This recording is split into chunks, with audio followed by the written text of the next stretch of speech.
ಅಧ್ಯಾಯ 27. ಕಾಲ ಅಥವಾ ಮೃತ್ಯುವನ್ನು ಗೆದ್ದು ಅಮರತ್ವವನ್ನು ಪಡೆಯುವ 4 ಯೌಗಿಕ ಸಾಧನೆಗಳು: ಪ್ರಾಣಾಯಾಮ, ಭ್ರೂಮಧ್ಯದಲ್ಲಿ ಅಗ್ನಿಯ ಧ್ಯಾನ, ಬಾಯಿಯಿಂದ ವಾಯುಪಾನ ಹಾಗೂ ಮಡಚಿದ ನಾಲಿಗೆಯಿಂದ ಗಂಟಲಿನ ಗಂಟೆಯನ್ನು ಸ್ಪರ್ಶಿಸುವುದು. ಪಾರ್ವತಿ ಕೇಳಿದಳು, ಸ್ವಾಮಿ, ನೀವು ಪ್ರಸನ್ನರಾಗಿದ್ದರೆ ಯೋಗಿಯು ಯೋಗಾಕಾಶ ಜನಿತ ವಾಯುಪದವನ್ನು ಹೇಗೆ ಪಡೆಯುತ್ತಾನೆ? ಇದೆಲ್ಲವನ್ನು ನನಗೆ ತಿಳಿಸಿರಿ. ಭಗವಾನ್ ಶಿವನು ಹೇಳಿದನು, ಸುಂದರಿ, ಹಿಂದೆ ನಾನು ಯೋಗಿಗಳ ಹಿತದ ಕಾಮನೆಯಿಂದ ಎಲ್ಲವನ್ನೂ ತಿಳಿಸಿದ್ದೆ. ಅದಕ್ಕನುಸಾರವಾಗಿ ಯೋಗಿಗಳು ಕಾಲವನ್ನು ಜಯಿಸಿದ್ದರು. ಯೋಗಿಯು ಹೇಗೆ ವಾಯುವಿನ ಸ್ವರೂಪವನ್ನು ಧರಿಸುವನು ಅದನ್ನು ಹೇಳಿಬಿಟ್ಟಿದ್ದೆ. ಅದಕ್ಕಾಗಿ ಯೋಗ ಶಕ್ತಿಯ ಮೂಲಕ ಮೃತ್ಯು ದಿವಸವನ್ನು ತಿಳಿದುಕೊಂಡು ಪ್ರಾಣಾಯಾಮದಲ್ಲಿ ತತ್ಪರರಾಗಬೇಕು. ಹೀಗೆ ಮಾಡಿದಾಗ 15 ದಿನಗಳಲ್ಲಿ ಬಂದಿರುವ ಆ ಕಾಲನನ್ನು ಗೆದ್ದುಕೊಳ್ಳುವರು. ಹೃದಯದಲ್ಲಿ ಸ್ಥಿತವಾದ ಪ್ರಾಣವಾಯುವು ಸದಾ ಅಗ್ನಿಯನ್ನು ಉದ್ದೀಪ್ತಗೊಳಿಸುವಂತಹುದಾಗಿದೆ. ಅದನ್ನು ಅಗ್ನಿಯ ಸಹಾಯಕವೆಂದು ಹೇಳಲಾಗಿದೆ. ಈ ವಾಯುವು ಹೊರಗೆ ಮತ್ತು ಒಳಗೆ ಸರ್ವತ್ರ ವ್ಯಾಪ್ತವಾಗಿದ್ದು ಮಹಾನ್ವಾಗಿದೆ. ಜ್ಞಾನ, ವಿಜ್ಞಾನ ಮತ್ತು ಉತ್ಸಾಹ ಇವೆಲ್ಲದರ ಪ್ರವೃತ್ತಿ ವಾಯುವಿನಿಂದಲೇ ಆಗುತ್ತದೆ. ಇಲ್ಲಿ ವಾಯುವನ್ನು ಜಯಿಸಿದವನು ಈ ಸಮಸ್ತ ಜಗತ್ತಿನ ಮೇಲೆ ವಿಜಯವನ್ನು ಪಡೆದಿರುವನು. ಸಾಧಕನು ಜರಾಮೃತ್ಯುವನ್ನು ಗೆಲ್ಲುವ ಇಚ್ಛೆಯಿಂದ ಸದಾ ಧಾರಣೆಯಲ್ಲಿ ಸ್ಥಿತನಾಗಬೇಕು. ಏಕೆಂದರೆ ಯೋಗಪರಾಯಣ ಯೋಗಿಯು ಚೆನ್ನಾಗಿ ಧಾರಣೆ ಮತ್ತು ಧ್ಯಾನದಲ್ಲಿ ತತ್ಪರನಾಗಿರಬೇಕು. ಕಮ್ಮಾರನು ಊದು ಕೊಳವೆಯಿಂದ ಊದಿ ಊದಿ ಆ ಗಾಳಿಯಿಂದ ತನ್ನೆಲ್ಲ ಕೆಲಸವನ್ನು ಮಾಡಿಕೊಳ್ಳುವಂತೆಯೇ ಯೋಗಿಯು ಪ್ರಾಣಾಯಾಮದ ಅಭ್ಯಾಸವನ್ನು ಮಾಡಬೇಕು. ಪ್ರಾಣಾಯಾಮದ ಸಮಯದಲ್ಲಿ ಧ್ಯಾನಿಸುವ ಆರಾಧ್ಯ ದೇವ ಪರಮೇಶ್ವರನು ಸಾವಿರಾರು ಮಸ್ತಕಗಳಿಂದ, ನೇತ್ರಗಳಿಂದ, ಕಾಲುಗಳಿಂದ, ಕೈಗಳಿಂದ ಯುಕ್ತನಾಗಿದ್ದು ಸಮಸ್ತ ಗ್ರಂಥಿಗಳನ್ನು ಆವೃತಗೊಳಿಸಿ ಅದರಿಂದಲೂ ಮುಂದೆ 10 ಅಂಗುಲವಿರುವನು. ಮೊದಲಿಗೆ ವ್ಯಾಹೃತಿ ಮತ್ತು ಕೊನೆಗೆ ಶಿರೋಮಂತ್ರ ಸಹಿತ ಗಾಯತ್ರಿಯನ್ನು 3 ಬಾರಿ ಜಪಿಸಿ ಪ್ರಾಣವಾಯುವನ್ನು ತಡೆದು ನಿಲ್ಲಿಸಬೇಕು. ಪ್ರಾಣಗಳ ಈ ಆಯಾಮವನ್ನು ಪ್ರಾಣಾಯಾಮವೆಂದು ಹೇಳುತ್ತಾರೆ. ಚಂದ್ರ ಸೂರ್ಯಾದಿ ಗ್ರಹಗಳು ಹೋಗಿ ಮರಳುತ್ತಾರೆ. ಆದರೆ ಪ್ರಾಣಾಯಾಮ ಪೂರ್ವಕ ಧ್ಯಾನ ಪರಾಯಣ ಯೋಗಿಯು ಹೋದ ಬಳಿಕ ಇಂದಿನವರೆಗೆ ಮರಳಲಿಲ್ಲ, ಅರ್ಥಾತ್ ಮುಕ್ತರಾಗಿ ಹೋದರು. ದೇವಿ, ದ್ವಿಜನು 100 ವರ್ಷಗಳವರೆಗೆ ತಪಸ್ಸು ಮಾಡಿ ಕುಶಾಗ್ರ ಭಾಗದಿಂದ 1 ತೊಟ್ಟು ನೀರು ಕುಡಿದು ಪಡೆಯುವ ಫಲವನ್ನೇ ಬ್ರಾಹ್ಮಣರಿಗೆ ಏಕಮಾತ್ರ ಧಾರಣೆ ಅಥವಾ ಪ್ರಾಣಾಯಾಮದ ಮೂಲಕ ದೊರೆಯುತ್ತದೆ. ಬೆಳಿಗ್ಗೆ ಎದ್ದು ದ್ವಿಜನು 1 ಪ್ರಾಣಾಯಾಮ ಮಾಡಿದರೆ ಅವನು ತನ್ನ ಸಂಪೂರ್ಣ ಪಾಪಗಳನ್ನು ಶೀಘ್ರವಾಗಿ ನಾಶಗೊಳಿಸಿಕೊಂಡು ಬ್ರಹ್ಮಲೋಕಕ್ಕೆ ಹೋಗುತ್ತಾನೆ. ಆಲಸ್ಯರಹಿತನಾಗಿ ಏಕಾಂತದಲ್ಲಿ ಪ್ರಾಣಾಯಾಮ ಮಾಡುವವನು ಜರಾಮೃತ್ಯುವನ್ನು ಗೆದ್ದು ವಾಯುವಿನಂತೆ ಗತಿಶೀಲನಾಗಿ ಆಕಾಶದಲ್ಲಿ ಸಂಚರಿಸುವನು.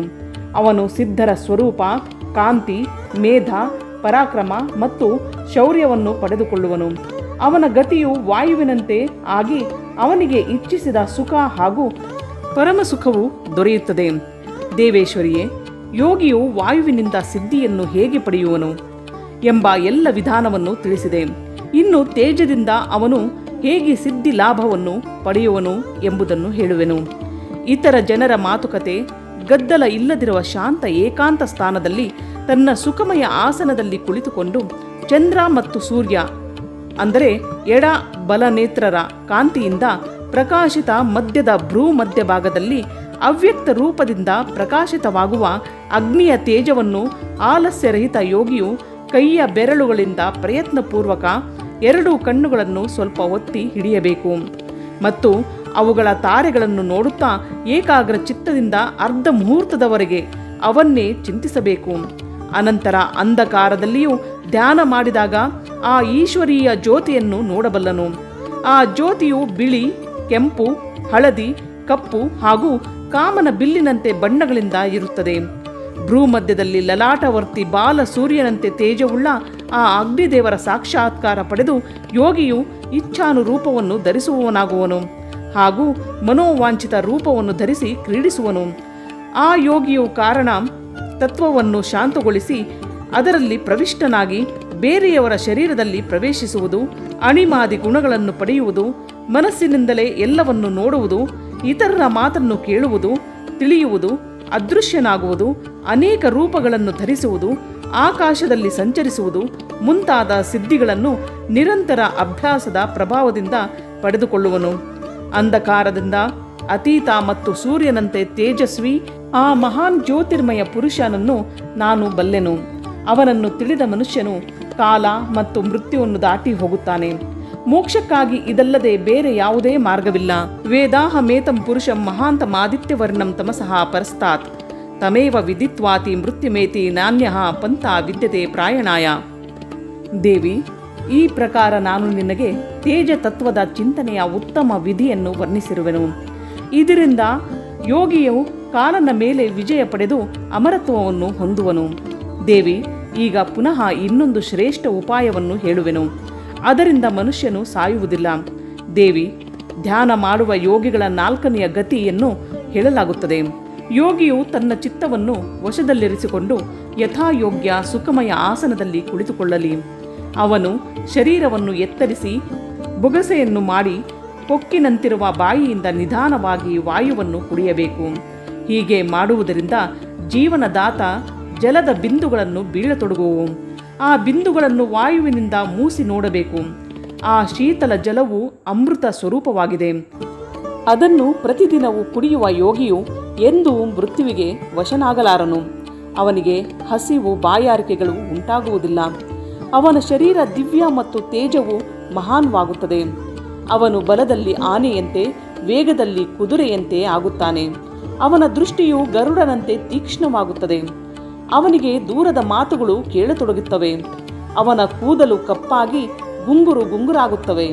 ಅಂಗಕಾಂತಿಯು ಗಂಧರ್ವರು ಹಾಗೂ ವಿದ್ಯಾಧರರಂತೆ ಆಗುತ್ತದೆ. ಆ ಮನುಷ್ಯನು ದೇವತೆಗಳ ವರ್ಷ ಪ್ರಮಾಣದಿಂದ 100 ವರ್ಷಗಳವರೆಗೆ ಜೀವಿಸಿ ಇರುತ್ತಾನೆ.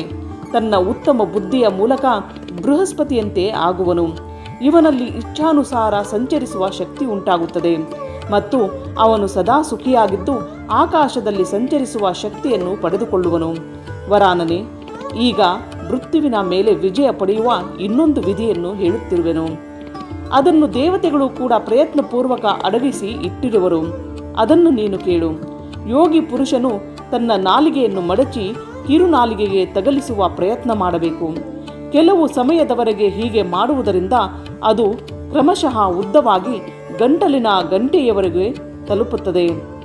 ಅನಂತರ ನಾಲಿಗೆಯಿಂದ ಗಂಟಲಿನ ಗಂಟೆಯನ್ನು ಮುಟ್ಟಿದಾಗ ಶೀತಲ ಅಮೃತದ ಸ್ರಾವವಾಗುತ್ತದೆ. ಆ ಅಮೃತವನ್ನು ಸದಾ ಕುಡಿಯುವ ಯೋಗಿಯು ಅಮರತ್ವವನ್ನು ಪಡೆಯುವನು. ಇಲ್ಲಿಗೆ ಅಧ್ಯಾಯ 27 ಸಂಪೂರ್ಣವಾಯಿತು.